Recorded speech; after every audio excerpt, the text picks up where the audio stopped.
Good morning student. Previous class में हम लोगों ने हमारी मैथ्स की क्लास स्टार्ट करी थी, फर्स्ट टॉपिक नंबर्स के बारे में, है ना। तो कल दो क्वेश्चंस भी हमने अच्छे से किए थे कि right in a words and right in a digit, तो आप लोगों को अच्छे से समझ में आए होंगे। और अब हम लोग आगे नेक्स्ट क्वेश्चन लेंगे, नेक्स्ट थर्ड क्वेश्चन, ठीक है। उसमें है राइट इन अ एक्सपेंडेड फॉर्म। अब एक्सपेंडेड फॉर्म कैसे होती है? डिजिट को हमको एक्सपेंड करना, मतलब उसको टुकड़ों टुकड़ों में बांट के लिखना। तो हम उसको कैसे करते हैं तो वो हम लोग आज पढ़ेंगे, ठीक है। तो हम लोग नेक्स्ट क्वेश्चन लेते हैं, क्वेश्चन नंबर थर्ड, राइट इन अ एक्सपेंडेड फॉर्म।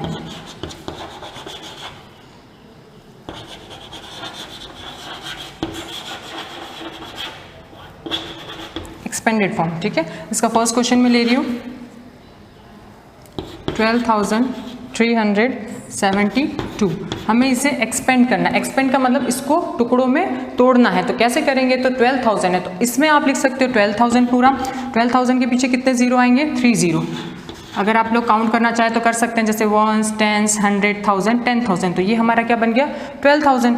फिर इसके बाद आता है हमारा 300, तो इसके आगे ऐड का निशान लगा करके और हम लोग 300 लिखेंगे। तो 3 के पीछे कितने जीरो आएंगे? 2 जीरो। काउंट कीजिए 1s, 10s, 100, तो 2 जीरो और 3, ठीक है। तो 300 बन गया। अब 72 है तो 70 को आप एज इट इज़ लिख दो, 70 का 70 और 2 का 2। तो ये हमारा हो गया एक्सपेंडेड फॉर्म। कैसे किया हम लोगों ने? 12,372। अगर आप इसको फिर से ऐड करेंगे तो यही डिजिट हम लोगों को फिर से मिलती है। तो ये हो गई हमारी एक्सपेंडेड फॉर्म। मुझे पता है ये आपने अपनी प्रीवियस क्लास में बहुत अच्छे से पढ़ा है, आपको अच्छे से आता है, लेकिन ये हमारा फिर से थोड़ा सा रिविजन टॉपिक है, तो हम लोगों को इसको अच्छे से करना है ना। तो इसका एक क्वेश्चन और बता देती हूँ मैं आपको, सेकंड क्वेश्चन। बाकी के जितने भी क्वेश्चन छूटते हैं वो आपको करने हैं, ठीक है। ऐसा नहीं है कि मैंने 2 बताया तो आपको 2 ही करने हैं। इसमें 5 क्वेश्चन है तो आपको नेक्स्ट के 3 आपको अपनी नोटबुक में करने हैं, ठीक है।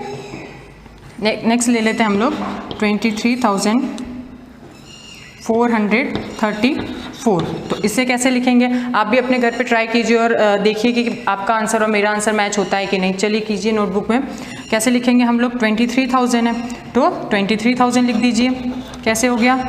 ये हम लोग साथ में इसलिए लिख रहे हैं क्योंकि ये एक साथ काउंट होता है ना। मैंने कैसे बताया था आपको कि ये सेट बन जाता है। आप लोग यूँ सोच रहे होंगे 1 के पीछे मैम ने कैसे किया, ये 0 तो लगाया नहीं ऐसा, तो ठीक है। तो ये पूरा एक साथ काउंट हो रहा है ना, ठीक है। तो ये हम लोगों को ऐसे करना है 23,000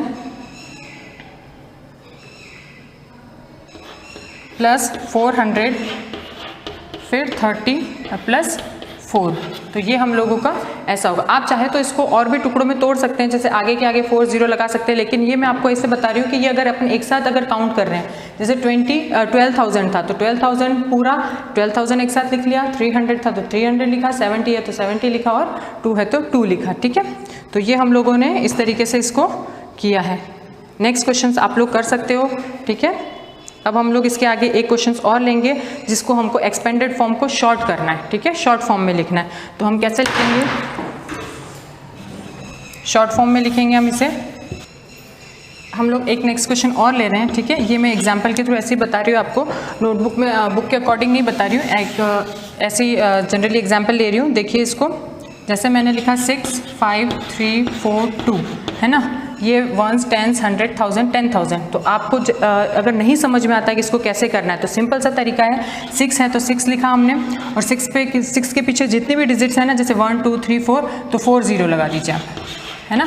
अगर आप लोगों को नहीं समझ में आ रहा हो वो जो मैंने पहले बताया, तो ये और सिंपल तरीका बता रही हूँ एक, कि जो आपके डिजिट है उसके पीछे जितनी भी डिजिट्स होती हैं उतने आप 0 लगाते जाइए। जैसे 6 है तो 6 के पीछे 4 0 लगा दिए, 5 है तो 5 के पीछे 3 0 लगा दिए, 3 है तो फिर 3 के पीछे 2 0 तो 2 0, देन 4 है 1 डिजिट है तो 1 0 एंड 2 का 2।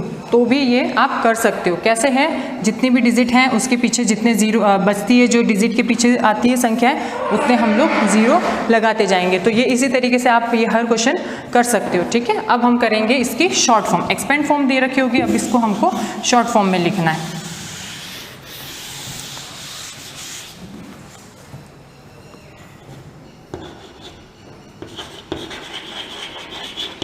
शॉर्ट फॉर्म में लिखना, ठीक है।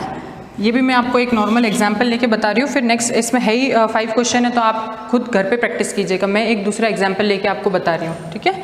जैसे मैंने लिखा 40,000, फिर 5,000, 300, 40 प्लस 1। देखिए हमारा धीरे धीरे एक एक ज़ीरो कम होता जा रहा है। यहाँ पे पहले 1 0 था, फिर 2 0 हुआ, फिर 3 0 हुआ, फिर 4 0 हुआ। आपको सिंपल सा यही करना है। अगर नहीं समझ में आता है और आपको देखना है कि कैसे हो रहा है, तो क्या कर रही हूँ मैं, सिंपल सा, ये 4 है तो 4 का प्लेस 4 पे लिख लिया। आंसर हमारा 5 डिजिट में आना चाहिए, ध्यान रखिएगा, क्योंकि 5 डिजिट का ये 40,000 बन रहा है, ठीक है। तो 5 डिजिट में आंसर आएगा, तो 4 की जगह 4, 1000 की प्लेस पे जगह क्या आ जाएगा 5, 100 की प्लेस की जगह पे आ जाएगा 3, टेंस की प्लेस पे आ जाएगा 4 और वंस की प्लेस पे आ जाएगा 1, ठीक है। तो ये एक हमारा सा सिंपल सा तरीका है, ठीक है। तो इसको आप बहुत इजी तरीके से कर सकते हो। तो ये बन गया वही 45,000, इसको हमें ऐड करते हैं तो यही मिलेगा हमें 45,341, ठीक है। अगर आपको इसको ऐड करना है तो भी ऐड कर सकते हो, जैसे ये 40,000 हो गया, फिर 5,000 हो गया, फिर 300 हो गया, फिर 40 हो गया और प्लस 1 किया। अब हम इसको ऐड वंस की प्लेस से करेंगे, ये कल भी मैंने आपको बताया था, ठीक है। हमेशा वंस की प्लेस से ही काउंट होता है, तो ये हम लोग वंस की प्लेस से काउंट करके ऐड करेंगे। जैसे 1 आ गया, 4 आ गया, 3 आ गया, 5 आ गया, 4 आ गया, ये डिजिट हम लोगों को मिल गई। तो आपको इसको ऐसे शॉर्ट फॉर्म में लिखना है, ठीक है। एक एग्जाम्पल और बता देती हूँ मैं आपको, फिर नेक्स्ट क्वेश्चन सारे आपको अपनी नोटबुक में करने हैं, ठीक है। सेकेंड क्वेश्चन एक बुक के अकॉर्डिंग ले लेते हैं। 60,000, 0 0 0 0 20 प्लस 6। अब देखिए इसमें, अब 10,000 के प्लेस पे क्या है 6। आपका देखना है कि आंसर किस डिजिट में आएगा, 5 डिजिट में, 1 2 3 4 5। सबसे पहले तो यही नोटिस करना है ना कि आंसर कितने डिजिट में आ रहा है, तो 5 डिजिट में आंसर आना चाहिए। तो 10,000 के प्लेस पे कौन है 6। अब 1000 के प्लेस पे क्या है 0 है, तो आप इस 0 को छोड़ोगे नहीं। आप ये सोच रहे हो कि यहाँ 0 तो हम इसको छोड़ दें, ऐसा नहीं करना है ना। तो क्या करना है आपको, 0 है तो ये 1000 के प्लेस पे 0, 100 के प्लेस पे भी क्या आ रहा है 0, तो फिर से 100 के प्लेस पे भी 0 बनाया। फिर टेंस के प्लेस पे कौन है 20, तो उसका 2 आ जाएगा। और फिर वंस के प्लेस पे कौन है 6, तो उसका 6 आ जाएगा। तो इसको हम लोग रीड कैसे करेंगे, काउंट कीजिए, वंस, टेंस, 100, 1000, 10,000 आया तो कैसे रीड करते हैं, इसको दोनों को एक साथ पढ़ा जाता है। तो बोलिए 60,000, अब 100 के प्लेस पे तो कुछ है नहीं, तो क्या बोलेंगे इसको 26। तो क्या बना 60,026, और ये क्या बना 45,341, ठीक है। तो ये दोनों क्वेश्चन, पहले था एक्सपेंडेड फॉर्म वाला और ये था एक्सपेंडेड फॉर्म को शॉर्ट फॉर्म में लिखना। तो अच्छे से समझ में आ गया होगा आप लोगों को। तो आप लोगों को नोटबुक में क्वेश्चन 3rd के जो मैंने बताए हैं उसके अलावा भी आपको जो बच रहे हैं वो अपनी नोटबुक में करने हैं। और क्वेश्चन 4th के मैंने एक अपने इच्छा से लिया था ये क्वेश्चन, है ना, एग्जाम्पल के थ्रू, वो मैंने किया है। और नेक्स्ट आपको बुक के अकॉर्डिंग समझाया। तो जितने भी बच रहे हैं वो आपको अपनी नोटबुक में करने हैं, ठीक है। तो आज हम अपनी क्लास यहीं स्टॉप करते हैं, ठीक है। Thank you.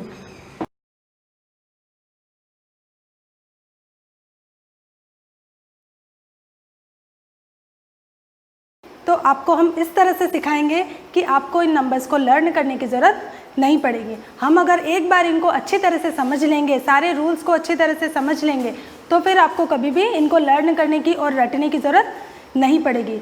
तो आप अपना सारा अटेंशन इस तरफ रखिएगा और सारे रूल्स को अच्छी तरह से समझकर हम उनके एग्जाम्पल्स को देखेंगे और अच्छी तरह से इन नंबर्स को समझने की कोशिश करेंगे। तो सबसे पहले जैसा कि हम नाउन नेमिंग वर्ड्स के तौर पे डिफ़ाइन करते हैं, ये आपको पता ही है। तो अब नाउन को जैसे 2 categories, singular and plural. Noun की 2 कैटेगरीज होती है, सिंगुलर एंड प्लूरल। अगर नाउन नंबर में 1 है, कोई भी पर्सन, प्लेस, एनिमल, थिंग, अगर वो नंबर में 1 है तो हम उसको सिंगुलर की कैटेगरी में रखते हैं। और अगर कोई भी नाउन मीन्स जो नेमिंग वर्ड है वो अगर 1 से मोर देन 1 है तो फिर हम उसको प्लूरल की कैटेगरी में रखते हैं। तो ये वैसे आप प्रीवियस क्लासेस में भी अच्छी तरह से समझ चुके होंगे, पर फिर भी मैंने एक बार रिपीट कर लिया है, आप अच्छी तरह से देख लीजिए। सिंगुलर नंबर्स मीन्स जो भी नाउन अगर नंबर में 1 है और प्लूरल मीन्स मोर देन 1 है। So let's start our rule number 1। अगर नॉर्मली वर्ड्स के आगे हम एस लगाकर उनका प्लूरल मेक करते हैं, देखिए this type of words KING king, king के आगे हमने S ऐड किया तो हमारा प्लूरल बन गया Kings. Number 2 GIRL girl, girl के आगे हमने सिंपली S ऐड किया तो इसका प्लूरल बन गया गर्ल्स। SISTER सिस्टर, सिस्टर के आगे हमने ओनली S ऐड करके इसका प्लूरल मेक किया है सिस्टर्स। LOCK लॉक, इसके आगे हमने S ऐड करके इसका प्लूरल मेक किया है locks. PEN pen, S add करके इसका प्लूरल बनेगा पेन्स। CHAIR चेयर, चेयर के आगे हमने ओनली S ऐड करके इसका प्लूरल मेक किया है CHAIRS। उसी तरह से हाउस, हाउसेस, पेंसिल, पेंसिल्स। तो ये जो सेंटेंसेस ये जो वर्ड्स आपको दे रखे हैं वो सिंपल सेंटेंसेस, सिंपल वर्ड्स हैं जिनके आगे सिर्फ हमने S ऐड करके और इसका प्लूरल हमने बनाया है। अब पर इसके अलावा भी बहुत सारे रूल्स होते हैं जिससे हम इनके सिंगुलर को प्लूरल में चेंज करते हैं। अगर आप वो रूल्स ध्यान से देख लेंगे तो आपको कभी भी इनको रटने की ज़रूरत नहीं पड़ेगी। So let's see our rule number 2। जिन नाउन्स के लास्ट में S, SS, CH, SH, Z and X हो, जिस वर्ड के लास्ट में अगर ये वर्ड्स जो शो किए हुए हैं यहाँ पर S, SS, CH, SH, Z and X आते हो तो उसके लास्ट में हम ES ऐड कर कर उसका प्लूरल बनाते हैं। देखिए अब इसके एग्जाम्पल्स कौन कौन से हैं जिससे हम इस रूल को अच्छी तरह से समझ सकते हैं। देखिए TAX टैक्स, और इसका प्लूरल हमने बनाने के लिए इसके अंदर S ऐड नहीं किया है, इसके अंदर हमने ES ऐड किया। क्यों ऐड किया? क्योंकि रूल के अकॉर्डिंग क्या दे रहा है कि उसमें X वर्ड आ रहा है लास्ट में। तो आपको इन वर्ड्स पे ध्यान ना देकर इसके रूल को अच्छी तरह से समझना है कि ये वर्ड्स अगर आप ध्यान में रख लेंगे कि ये वर्ड्स अगर किसी भी वर्ड के लास्ट वाले word S, SS, CH, SH, Z और X आता है तो आपको उसमें ES ऐड करना है। तो आप वर्ड्स पे नहीं और रूल को अच्छी तरह से देखिए। अब उसी तरह सेकंड देखिए BUSS बज, बज के लास्ट में Z आ रहा है तो यहाँ दे रखा है कि Z वर्ड आने पर हम ES ऐड करेंगे। तो फिर से वही रूल हो जाएगा BUSS बज और इसका प्लूरल बनेगा BUZZES। Next one TOPAZ, same as इसमें भी Z का यूज़ हो रहा है, लास्ट वर्ड Z है, सो इसका प्लूरल कैसे बनाएंगे हम TOPAZE, ES ऐड किया है हमने। क्यों? क्योंकि इसके लास्ट वाला वर्ड Z आया है। नेक्स्ट वन देखते हैं MATCH, इसका लास्ट वर्ड देखिए क्या आ रहा है H, तो इसके साथ हमने क्या ऐड किया है MATCHES, तो ES ऐड करके हम इसका प्लूरल बनाएंगे। नेक्स्ट वर्ड देखिए DISH डिश, डिश के लास्ट में हमने ES ऐड किया है। क्यों? क्योंकि इसके लास्ट में क्या आ रहा है SH, जैसा कि रूल में हमने पढ़ लिया है। अब नेक्स्ट वर्ड देखिए CLASS, इसका लास्ट वर्ड देखिए क्या है SS, तो जैसा कि हमने रूल में देखा है SS आने पर हमको ES लगाना है तो इसका प्लूरल बन जाएगा क्लासेस, ES ऐड कर कर। फिर नेक्स्ट वर्ड देखिए BENCH, रूल के अकॉर्डिंग CH आने पर हमने इसके आगे ES लगाकर इसका प्लूरल बनाया है। नेक्स्ट देखिए GAS, रूल के अकॉर्डिंग S आने पर हमने इसके अंदर ES लगाया है। तो अभी तक हमने 2 रूल्स पढ़ लिए हैं, एक के अंदर सिंपली हमने S लगाकर उसके प्लूरल बनाए हैं और रूल नंबर 2 के अंदर हमने S, SS, CH, SH, Z and X, ये अगर किसी वर्ड का लास्ट वर्ड हो तो उसके आगे हम ES लगाकर उनके प्लूरल को बनाएंगे। आई होप कि ये दोनों रूल्स आपको अच्छी तरह से समझ में आ गए होंगे। अब हम next rule number 3, rule number 3 क्या है? यदि किसी भी वर्ड के लास्ट में Y हो तो और अगर उसके पहले वोवल आ रहा हो, कौन सा वोवल? A, E और O, जैसा कि वोवल्स हम प्रीवियस क्लासेस में देख चुके हैं A, E, I, O, U, ये 5 वोवल्स होते हैं। तो इसके अंदर कौन से वोवल? 3 वोवल दे रखे हैं कि Y से पहले अगर A, E और O ये अगर 3 वर्ड कोई आते हैं तो उन प्लूरल को बनाने के लिए हम S लगाते हैं। देखिए कौन कौन से वर्ड्स आ सकते हैं MONKEY। अब देखिए Y से जस्ट पहले कौन सा प्लूरल आ रहा है, कौन सा वोवल आ रहा है? E, तो ई आ रहा है इसलिए हम इसको एस लगाकर इसका प्लूरल बनाएंगे। तो क्या हो जाएगा मंकी का मंकीज़। नेक्स्ट वर्ड देखिए TOY टॉय। टॉय के वाई से जस्ट पहले वोवल आ रहा है हमारा ओ, तो इसीलिए हम इसके आगे क्या लगाएंगे एस।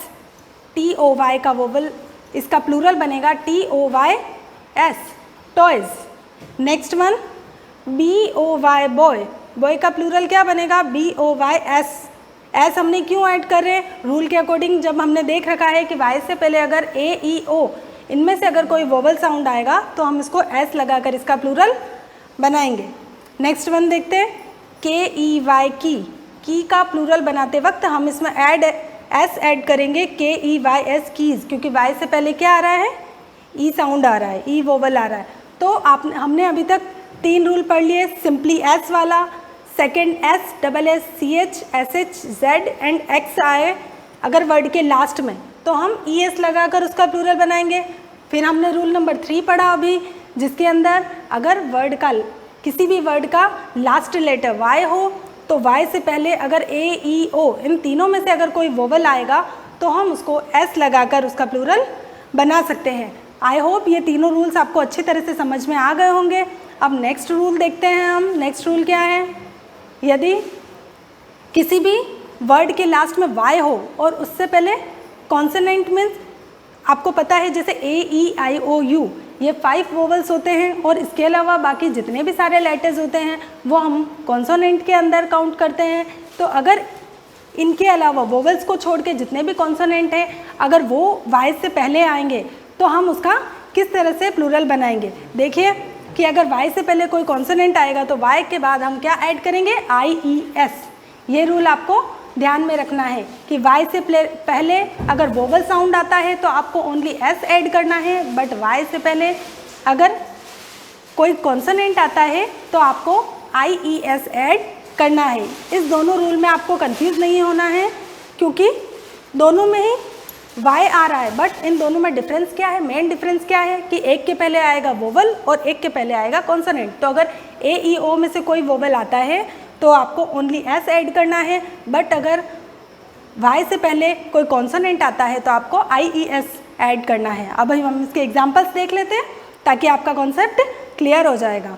CITY, टी से पहले अगर Y से पहले कौन सा लेटर आ रहा है T, तो हमने इसके आगे क्या ऐड किया IES। Y हट के IES लग जाएगा, CITIES सिटीज़। उसी तरह से आर्मी के आगे हमने Y को रिमूव किया है और IES ऐड किया है आर्मीज़। उसी तरह से एनिमी का Y रिमूव करके IES ऐड किया एनिमीज़। कंट्री का Y रिमूव करके IES ऐड किया है कंट्रीज़। डेयरी के आगे Y रिमूव करके IES ऐड किया है डेयरीज़। उसी तरह से स्पाइस। सो स्टूडेंट्स आपको अच्छी तरह से समझ में आ गए होंगे ये सारे रूल, पर इसको आपको एक बार फिर से अच्छे से रिपीट करिए, देखिए, बार बार इन वर्ड्स को समझिए और रूल्स को देखिए। रटने की कोई भी ज़रूरत नहीं है, आपको अच्छी तरह से समझ में आ जाएगा। Thank you, have a great day. Good morning class. आज हम पढ़ेंगे EVS का फर्स्ट चैप्टर फैमिली और रिलेशन का पार्ट 2। हमने पहले प्रीवियस क्लास में इसके बारे में फैमिली के बारे में हमने पढ़ा था। फैमिली किसे कहते हैं, हम अपनी फैमिली में अपने पेरेंट्स, अपने ग्रैंड पेरेंट्स, अपने ब्रदर सिस्टर्स, अपने कज़िन्स, अपने अंकल आंट सबके साथ रहते हैं, तो वो एक ही घर में रहते हैं, तो वो हमारी क्या है, फैमिली है। तो उसे हम फैमिली कहते हैं। तो फैमिली कितने टाइप्स की होती है, 2 टाइप्स की होती है family, nuclear family and joint family. दोनों की डेफिनेशन भी मैंने बताई थी। न्यूक्लियर फैमिली किसे कहते हैं, जब चिल्ड्रंस अपने पेरेंट्स के साथ और अपने ब्रदर और सिस्टर्स के साथ रहते हैं तो उसे हम न्यूक्लियर फैमिली कहते हैं। और जॉइंट फैमिली जिसमें चिल्ड्रंस अपने पेरेंट्स, अपने ग्रैंड पेरेंट्स, अपने अंकल आंट, अपनी बुआ, अपने ताईजी ताऊजी, अपने कजिन सबके साथ एक ही घर में रहते हैं, तो उसे हम जॉइंट फैमिली कहते हैं। न्यूक्लियर फैमिली और जॉइंट फैमिली में ये डिफरेंस है कि न्यूक्लियर फैमिली में आजकल हम मोस्ट ऑफ न्यूक्लियर फैमिली देखने को हमें ज़्यादा मिलती है, क्योंकि उसके बहुत से रीजंस है जो हम आगे पढ़ेंगे। न्यूक्लियर फैमिली के होने के न्यूक्लियर फैमिली के बहुत से डिसएडवांटेज है, वहीं जॉइंट फैमिली के बहुत से एडवांटेजेस है। तो हम न्यूक्लियर फैमिली के डिसएडवांटेज ये होते हैं कि न्यूक्लियर फैमिली में आजकल के पेरेंट्स में ये होता है कि फादर और मदर दोनों जॉब करते हैं, तो उस वजह से वो अपने बच्चों को पूरा टाइम नहीं दे पाते, अपने बच्चों को उनके साथ टाइम नहीं स्पेंड कर पाते, उनकी केयर सही से नहीं कर पाते। वो चाहते हैं लेकिन उनको टाइम इतना नहीं मिल पाता कि उनके अच्छे से केयर कर सके। तो बच्चे भी इस वजह से क्या उनको भी एडजस्ट करना होता है। उनके बहुत सी ऐसी चीज़ें होती हैं जो अपने पेरेंट्स के साथ करना चाहते हैं लेकिन उनके पास टाइम नहीं होता तो उनके साथ नहीं कर पाते हैं। वहीं जॉइंट फैमिली में ये होता है कि पेरेंट्स जॉइंट फैमिली में ये होता है कि जो पेरेंट्स होते हैं, आजकल की सारी फैमिलीज़ में ये मोस्ट ऑफ यही होता है कि पेरेंट्स हैं, फादर और मदर दोनों जॉब करते हैं। तो जॉइंट फैमिली में भी ये होता है। तो उसमें जब पेरेंट्स दोनों जॉब करते हैं, फादर और मदर, तो उसमें घर पर दूसरे जो मेंबर होते हैं वो कोऑपरेट करते हैं, वो एक दूसरे की हेल्प करते हैं, वो एक दूसरे की प्रॉब्लम्स को समझते हैं। तो उस वजह से क्या उनको वो प्रॉब्लम फेस नहीं करनी पड़ती जो न्यूक्लियर फैमिली में करनी पड़ती है। बच्चों के साथ टाइम स्पेंड करना, ग्रैंड पेरेंट्स जो होते हैं वो बच्चों के साथ अच्छे से टाइम स्पेंड करते हैं, उन्हें घुमाने ले जाना, उनको घर पर पढ़ाना, उनको खेलने ले जाना, तो ये सारी चीज़ें क्या ग्रैंड पेरेंट्स कर देते हैं। तो इस वजह से बच्चों को ज़्यादा एडजस्ट नहीं करना पड़ता है, उनको वो सारा सब कुछ मिल जाता है जॉइंट फैमिली में, जो न्यूक्लियर फैमिली में बच्चों को नहीं मिल पाता है। तो ये रीज़न्स है, तो ये डिसएडवांटेज होते हैं जॉइंट फैमिली के। आगे ये हो गया। उसके बाद हम देखेंगे, मैंने आपको ये है ना प्रीवियस क्लास में ये टेबल बनाने के लिए दी थी। मैंने उसमें बोला था आपको कि ये जो रिलेटिव्स है आपके ग्रैंड पेरेंट्स, ताऊजी, ताईजी, फादर, मदर, सबके नाम आपको यहाँ पर मेंशन करने हैं, उनके नाम आपको लिखने हैं। ये टेबल इसलिए बनाने के लिए मैंने आपको दी थी क्योंकि उसका रीज़न था कि आजकल जो बच्चे हैं 4th 5th क्लास के बच्चे भी अपने ग्रैंड पेरेंट्स के नाम अभी तक नहीं जानते हैं, उनकी स्पेल उनको सही से नहीं आती, अपने पेरेंट्स के नाम को लिखना उनको सही से नहीं आता। तो इस वजह से आप इसमें लिखोगे, आप अगर इसमें लिखोगे तो आपको वो चीज़ भी अच्छे से आ जाएगी। तो ये आपको अपनी नोटबुक में ये टेबल आपको बनानी है। न्यूक्लियर फैमिली और जॉइंट फैमिली के बारे में मैंने आपको बता दिया। उसके बाद मैंने आपको ये डिस्कस करने के लिए भी दिया था कि ये चीज़ आप अपने पेरेंट्स के साथ घर पर डिस्कस कर सकते हो। उसके बाद मैंने आपको एक फैमिली ट्री बनाने के लिए भी दिया था नोटबुक के अंदर। आप चाहो तो घर पर फैमिली ट्री भी बना सकते हो अपनी नोटबुक में। उसके अंदर अपने सारे अपने जो फैमिली मेम्बर्स हैं उनका नाम और उनके साथ आपका क्या रिलेशन है वो आपको लिखना है, और चाहो तो उनका फ़ोटो भी लगा सकते हो। और जितने मेम्बर हैं आपके घर में, जिन लोगों के साथ आप रहते हो उन सबका नाम आपको ऐड करना है और इस तरीके से आपको बनाकर आपकी नोटबुक में रखना है। आपको मैंने 2 दिए थे, एक तो आपको फैमिली टेबल दी थी बनाने के लिए और एक फैमिली ट्री दिया था। आप चाहो तो दोनों बनाओ या फिर दोनों में से जो आपको अच्छा लगता है वो आप बना सकते हो। नेक्स्ट हम यहाँ से आज का कंटिन्यू करेंगे। Now with the help of your family member you to draw your family tree. Family tree मैंने आपको पहले ही बनाने के लिए दे दिया है, तो आप अपनी नोटबुक में बना लेना। आफ्टर कमिंग बैक टू हर,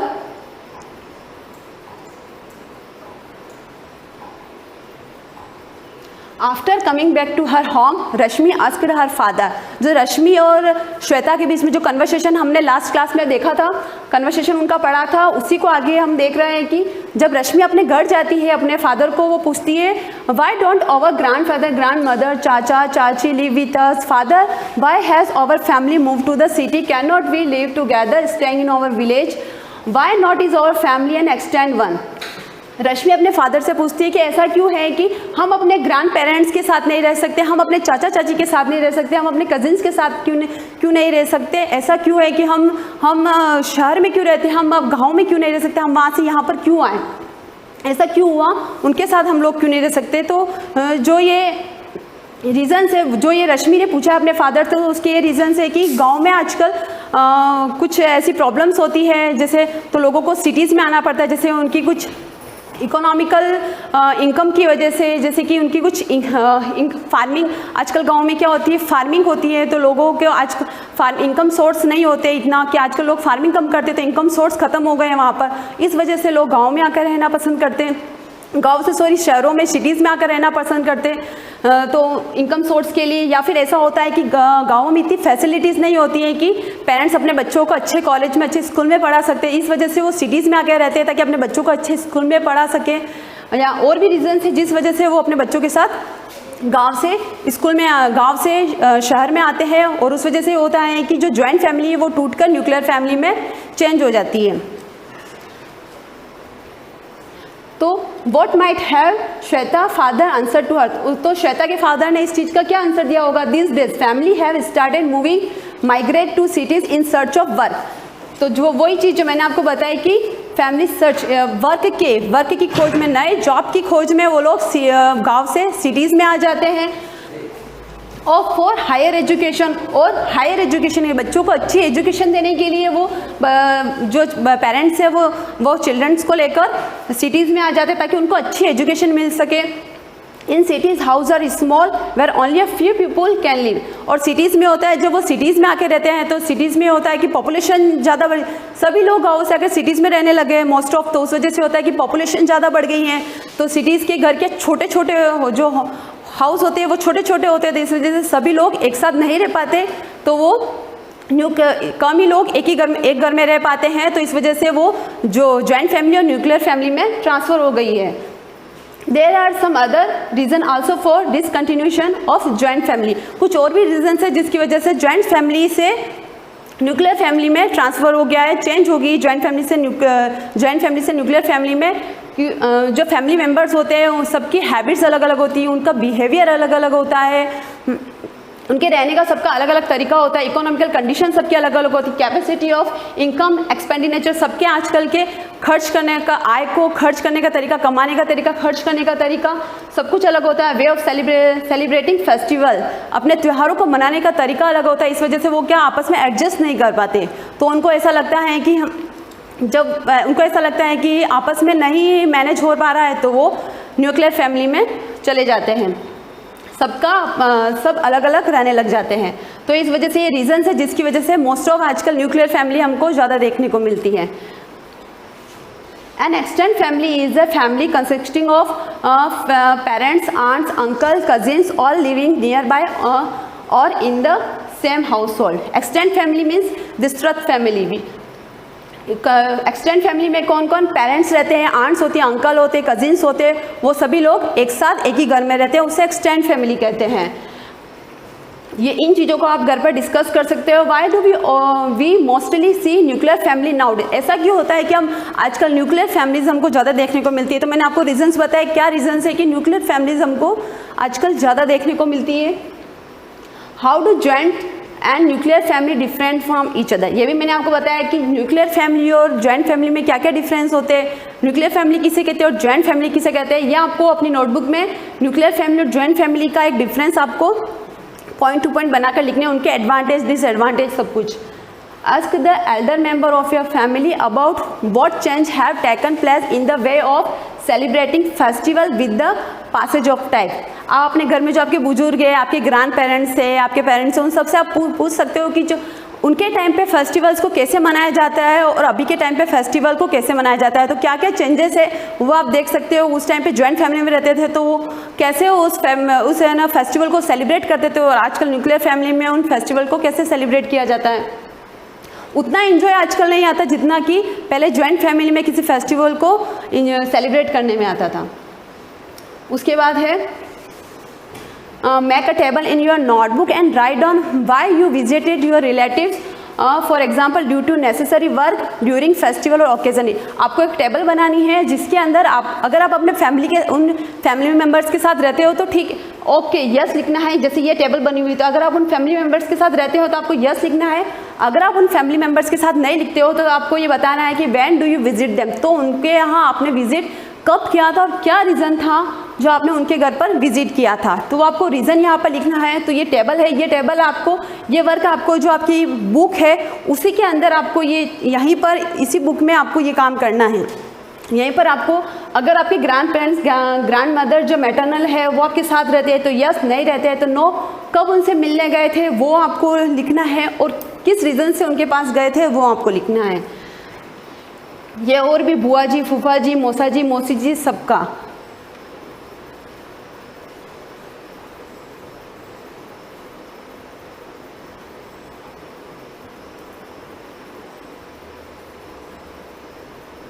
अब हम आगे देखेंगे अडॉप्शन। अडॉप्शन को हम आगे नेक्स्ट क्लास में कंटिन्यू करेंगे। आज के लिए जो मैंने आपको पढ़ाया है उसको आप घर पे एक बार पढ़ना और उसको अपने फैमिली के साथ डिस्कस करना। Thank you.